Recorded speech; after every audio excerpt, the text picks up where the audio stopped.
జై తెలుగుదేశం.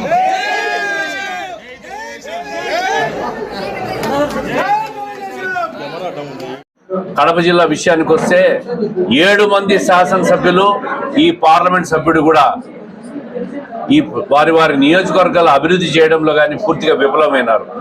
కేవలం స్వలాభం, స్వార్థం, మాఫియాలు, డబ్బు సంపాదన మీద పెట్టిన దృష్టి ప్రజల మీద, ప్రజా సంక్షేమం మీద పెట్టి ఉంటే ఈ 5 ఏళ్లలో చాలా ముందుకు పోయేది.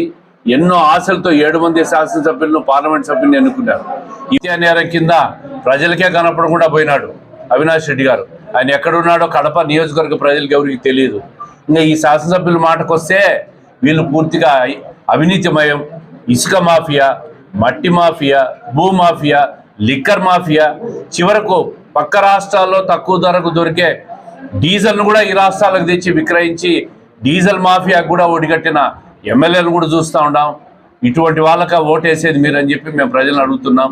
వాళ్ళు చేసిన అవినీతిని ఎండగడతాం, ప్రజల్లోకి పోతాం. మేము కూడా సంసిద్ధంగా ఉన్నాం. మాకు ఒక అవకాశం ఇవ్వండి, తెలుగుదేశం పార్టీకి ఒక అవకాశం ఇవ్వండి. కడప జిల్లాలో 4 పర్యాయాలుగా తెలుగుదేశం పార్టీ అభ్యర్థులు ఓడిపోతున్నారు.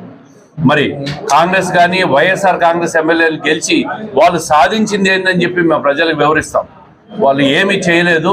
ఈసారి తెలుగుదేశం పార్టీకి ఒక అవకాశం ఇవ్వమని చెప్పి మేమంతా కూడా ప్రజలను అడుగుతాం. తప్పకుండా ప్రజలు కూడా మాకు అన్ని రకాలుగా కూడా ఓట్లు వేసేదానికి సిద్ధంగా ఉండాలని చెప్పి ఈ సందర్భంగా తెలియజేస్తాం.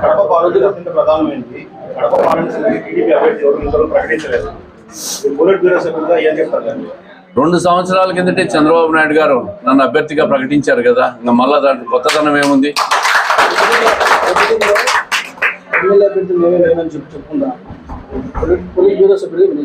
నాకు తెలిసి మీరు ఎప్పుడు జైలుకి పోయింది? 2 years. 2 years అయిందా? 1.5 సంవత్సరం కింద లోకేష్ గారు కడప సెంట్రల్ జైలు దగ్గర చెప్పారు. అలా నన్ను ఎందుకు అడుగుతారు మీరు?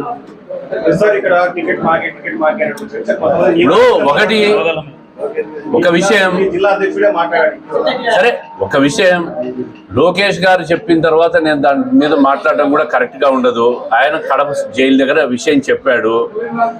ఎన్నికలు వచ్చిన తర్వాత, షెడ్యూల్ వచ్చిన తర్వాత అధికారిక ప్రకటన చేస్తారు అధినేత. నిన్న మొన్న కూడా కూర్చున్నారు. అన్నీ కూడా ఎక్కడ ఖరారు అయినాయి? ఎవరు చెప్పారు? అధికారిక ప్రకటన రాలే కదా. అన్నీ కూడా అధికారిక ప్రకటన చేయబోతున్నారు అధినేత చంద్రబాబు నాయుడు గారు. నాకు తెలిసి 8వ తేదీ వరకు ఏదో అమావాస్య ఉంది. 10, 11, 12 తేదీలో పొత్తు ఖరారు అయిన తర్వాత అన్ని అభ్యర్థులను కూడా ఆయన ఖరారు చేసి ప్రకటిస్తాడు. పొద్దుటూరులో గందరగోళం ఉంటే కదా తెరదీసేదానికి. అభ్యర్థులు ఉంటారమ్మా, ఆశావాహులు ఉంటారు, ప్రతి నియోజకవర్గంలో ఉంటారు.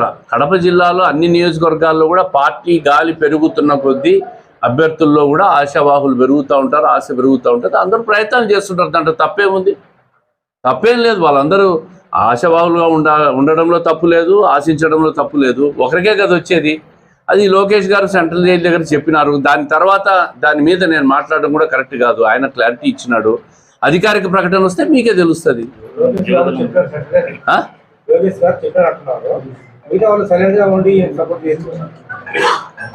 అధికారిక ప్రకటన వచ్చినాక అందరూ పార్టీ లైన్లో పనిచేసే వాళ్ళే, ఎవరు పార్టీని వదిలిపోయే వాళ్ళు లేరు.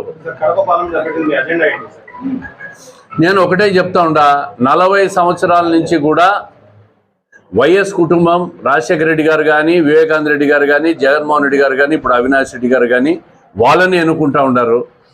వాళ్ళు 40 సంవత్సరాల్లో కేంద్ర ప్రభుత్వం నుంచి ఎంపీలుగా గెలిచి ఈ నియోజకవర్గానికి, రాజశేఖర రెడ్డి గారిని తీసేయండి, ఆయన ముఖ్యమంత్రిగా ఉన్నారని తీసేయండి, ఆ తర్వాత ఉన్న ఎంపీలు, ముఖ్యంగా అవినాష్ రెడ్డి 10 సంవత్సరాల నుంచి ఎంపీగా ఉన్నాడు. ఈ పార్లమెంట్ నియోజకవర్గానికి ఆయన ఏం చేశాడు, కేంద్రం నుంచి ఏం తెచ్చాడు, ఇది ముఖ్యమైన అజెండా. ఉన్న కడప బెంగళూరు రైల్వే లైన్ కూడా క్యాన్సల్ చేసి దాన్ని రద్దు చేసిన ఘనత ఈ అవినాష్ రెడ్డి గారు. ఎక్కడైనా శాంక్షన్ చేసింది ఉన్నది నడిపించుకొని కొత్త రైల్వే లైన్ అడుగుతారు, కానీ ఉన్నది ఊడగొట్టుకొని మళ్ళా కొత్తది తెచ్చుకుంటారు ఎవరైనా. ఈ అవినాష్ రెడ్డి గారు ఏం చెప్పారు? పొద్దుటూరులో పాల కేంద్రం తెరిపిస్తామన్నారు, చెన్నూరు దగ్గర చక్కెర ఫ్యాక్టరీ తెరిపిస్తా అన్నారు, స్టీల్ ఫ్యాక్టరీ కట్టేస్తామని చెప్పినారు, ఎన్నో కార్యక్రమాలని చెప్పినారు. ముఖ్యమైన స్టీల్ ప్లాంట్ అవినాష్ రెడ్డి గారు ఏమి చేశారని చెప్పి నేను అడుగుతా ఉంటా. ఏ రోజైనా ఆ దిశగా ఆయన ఆలోచన చేశాడా? పార్లమెంట్లో ఒక్కరోజైనా స్టీల్ ఫ్యాక్టరీ గురించి మాట్లాడా? దాన్ని నిధులిమ్మని అడిగాడా? ఈరోజు స్పెషల్ స్టేటస్ కింద మాట్లాడా? ఏం చెప్పాడు జగన్మోహన్ రెడ్డి గారు? స్పెషల్ స్టేటస్ కోసం మా ఎంపీలంతా రాజీనామా చేస్తున్నారు. మరి చేశాడా? ఈరోజు ఒక హత్యా నేరం కింద ఆరోపణలతో తలమునకలై ఆ కేసును దాంట్లో బయటపడేదానికి ఆయన టైం అంతా వెచ్చించి కడప ప్రజలు కనపడకుండా తిరుగుతున్నాడే. ఎందుకు ఆయన ఎన్నుకున్నారు 2 సార్లు? దేనికి ఓట్లేశారని చెప్పి ప్రజలందరూ ఆలోచిస్తూ ఉంటారు. అందుకే నేను కడప ప్రజలకు కూడా విజ్ఞప్తి చేయబోతా ఉన్నా, ఈ నియోజకవర్గ పార్లమెంట్ పరిధిలో కూడా ఒక్కసారి మార్పుకు అవకాశం ఇవ్వండి, ఒక్కసారి మాకు అవకాశం ఇవ్వండి. మేము కడపకు పార్లమెంట్ సభ్యుడిగా ఎన్నికైతే వాళ్ళు చేసిన దాంట్లో ఇంకా అద్భుతంగా మేము చేయగలం.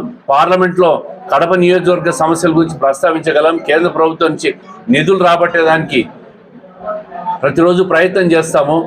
స్టీల్ ఫ్యాక్టరీ కోసం కూడా కేంద్ర ప్రభుత్వాన్ని ఒప్పించే ప్రయత్నం కూడా చేస్తాం భవిష్యత్తులో.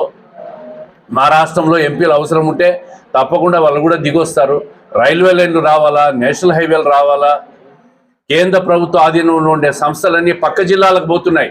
అనంతపురం, చిత్తూరు, నెల్లూరు, కర్నూలు పోతున్నాయి తప్ప కేంద్ర ప్రభుత్వ ఆధీనంలో ఉన్న కడపకి ఎందుకు రాలేదు?